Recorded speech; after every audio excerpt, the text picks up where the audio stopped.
દિવાળીના સ્પેશિયલ નાસ્તામાં આજે આપણે જોઈશું પૌવા મમરાનો ખાટો, મીઠો, તીખો અને ચટપટો ચેવડો. ખૂબ જ ટેસ્ટી બનતો આ ચેવડો એકવાર જો તમે ઘરે બનાવશો ને તો બહારથી ક્યારેય નહીં લાવો, કારણ કે આ ચેવડામાં આપણે એક સ્પેશિયલ મસાલો ઉમેરીશું અને આ મસાલો પણ ઘરમાં જ રહેલી સામગ્રીઓથી બનાવીશું.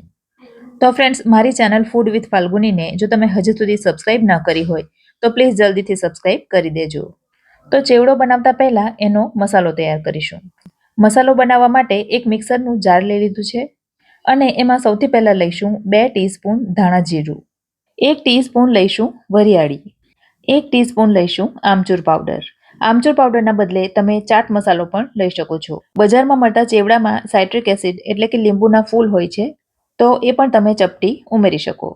1/2 ટીસ્પૂન લઈશું તીખું લાલ મરચું અને 2 ટીસ્પૂન લઈશું કાશ્મીરી લાલ મરચું, જેનાથી ચેવડાનો કલર ખૂબ જ સરસ આવશે. 1/2 ટીસ્પૂન લઈશું હળદર, 1 ટીસ્પૂન લઈશું સંચળ, જેને આપણે બ્લેક સોલ્ટથી પણ ઓળખીએ છીએ, અને ચપટી જેટલું લઈશું સાદું મીઠું. મીઠું તમે તમારા સ્વાદ અનુસાર વધતું ઓછું કરી શકો છો. 1/4 ટીસ્પૂન એટલે કે 5 ચમચી જેટલી હિંગ ઉમેરીશું. અને હવે ચેવડામાં મીઠાશ તરીકે ખાંડ ઉમેરીશું. મેં અહીં 4 ટીસ્પૂન ખાંડ ઉમેરી છે, જેનાથી સામાન્ય ખાટો મીઠો ચેવડો બનશે, પણ તમે પોતાની રુચિ પ્રમાણે ખાંડનું પ્રમાણ વધતું ઓછું કરી શકો છો. હવે આ બધી વસ્તુઓને મિક્સરમાં સરસ રીતે ક્રશ કરી લઈશું. એટલે આ પ્રકારનો મસાલો તૈયાર થશે. ફ્રેન્ડ્સ, આ મસાલાને તમે એરટાઇટ ડબ્બામાં ભરી સ્ટોર કરી શકો છો અને જ્યારે જરૂર પડે ત્યારે કોઈ પણ ચેવડામાં એનો ઉપયોગ કરી શકો છો. મસાલો તૈયાર થઈ ગયો છે. હવે આગળની પ્રોસેસ કરીએ. જેમાં એક કઢાઈમાં માત્ર 2 ચમચી જેટલું તેલ લઈશું. તેલ ગરમ થાય એટલે એમાં ચપટી જેટલી હળદર ઉમેરીશું. અને હવે અહીં મેં એક બાઉલ ભરીને મમરા લીધા છે, તો મમરાને અંદર ઉમેરી સરસ રીતે શેકી લઈશું. થોડું તેલ ઉમેરવાથી મમરા સરસ રીતે અને જલ્દી શેકાશે, અને થોડી હળદર ઉમેરી છે જેથી એનો કલર સારો આવશે.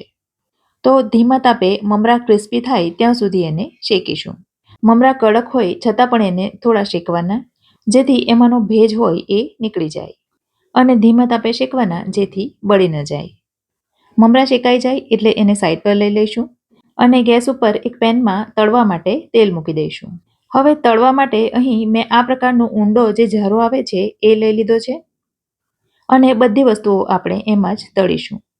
સૌથી પહેલા મેં અહીં થોડા કાજુના ટુકડા લીધા છે, અને શરૂઆતમાં કેટલીક વસ્તુઓ એવી છે જે આપણે એકદમ ધીમા તાપે જ તળીશું, તો કાજુને પણ ધીમા તાપે તળવાના જેથી એ બળી ન જાય, અને આ રીતે ઉછાળતા રહેવાનું જેથી બધી તરફ એક સરખા ફ્રાય થાય.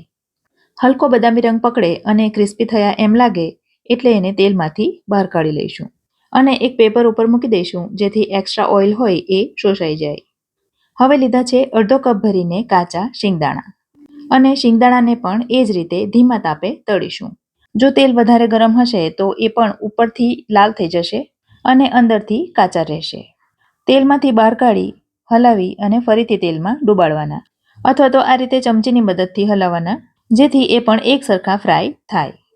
શિંગદાણાને તળાતા 2 થી 3 મિનિટનો સમય લાગશે, અને એ પણ તળાઈ જાય એટલે એને પેપર ઉપર કાઢી લેવાના. હવે લીધા છે દાળિયા.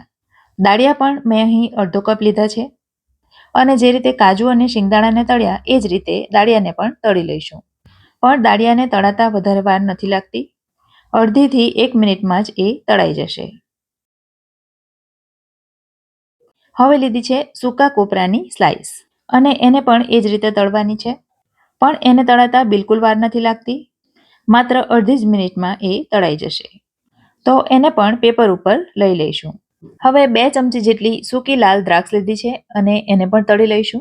દ્રાક્ષને તેલમાં મૂકીશું એટલે એ આ રીતે ફૂલી જશે, એટલે એને પણ તરત જ બહાર કાઢી પેપર ઉપર મૂકી દઈશું. 4 નંગ જેટલા લીલા મરચાંને નાના ટુકડામાં કટ કરી લીધા છે અને એને તળી લઈશું. મરચાંને તળાતા થોડી વાર લાગશે, કારણ કે મરચાંને આપણે ક્રિસ્પી કરવાના છે. જો મરચાં થોડા પણ નરમ રહી જશે તો ચેવડો થોડા સમય પછી હવાઈ જશે, માટે મરચાંને એકદમ ક્રિસ્પી કરવાના, અને ત્યાર પછી એને પણ પેપર ઉપર લઈ લઈશું. હવે લીધા છે 4 થી 5 ડાળખી જેટલા મીઠા લીમડાના પાન, અને એને પણ ક્રિસ્પી થાય ત્યાં સુધી તળી લઈશું.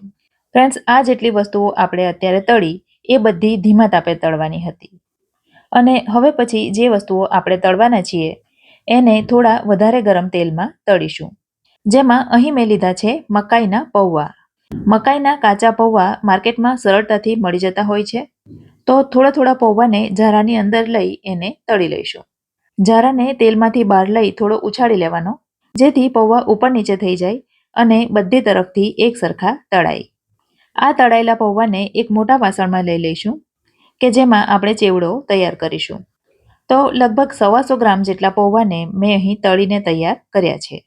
અને ફ્રેન્ડ્સ, ગેસની આંચ મીડિયમ તરફ રાખજો. જો તેલ ઠંડુ હશે તો પૌવા સારા નહીં તળાય. તો આ રીતે બધા મકાઈના પૌવા તળાઈ ગયા છે. હવે આપણે ચોખાના પૌવા તળીશું. ચોખાના પૌવા તમે આ બે પ્રકારના જોયા હશે. જેમાં આ છે નાયલોન પૌવા, જેનો મોટેભાગે પાપડ પૌવા બનાવવામાં ઉપયોગ થતો હોય છે.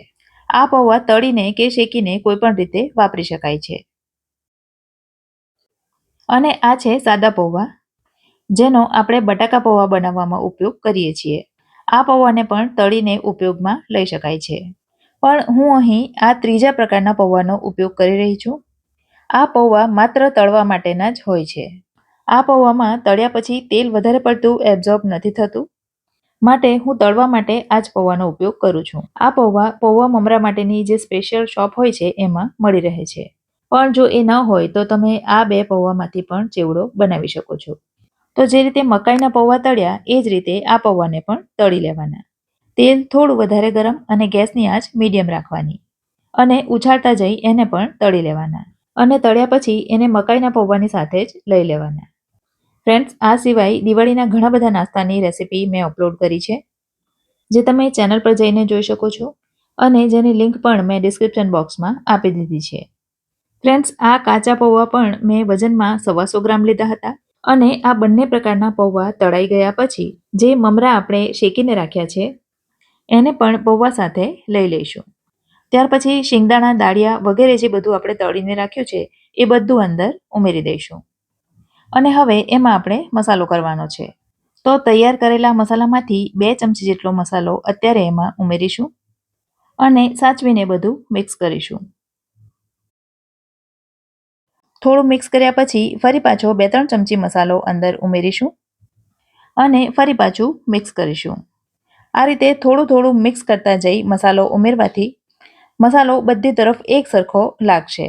ફ્રેન્ડ્સ, આ ચેવડો સ્વાદમાં ખૂબ જ ટેસ્ટી બને છે અને જો તમે એને એરટાઇટ ડબ્બામાં ભરીને રાખો તો 15 થી 20 દિવસ સુધી ખરાબ નથી થતો. વળી ફ્રેન્ડ્સ, એનો મસાલો એટલો બધો ટેસ્ટી અને ચટપટો બને છે ને કે કોઈને ખબર જ નથી પડતી કે આ ઘરે બનાવેલો ચેવડો છે. બધો મસાલો ઉમેરી દીધા પછી જો તમને કોઈ વસ્તુ ખૂટતી હોય એવું લાગે તો ઉપરથી ઉમેરી દેવાનું. તો ચેવડાની આજની રેસીપી તમને ગમી હોય તો વિડીયોને લાઇક કરજો અને તમારા સર્કલમાં શેર કરજો. ફરી મળીશું આવી જ એક નવી રેસીપી સાથે. ત્યાં સુધી મને રજા આપો. આવજો.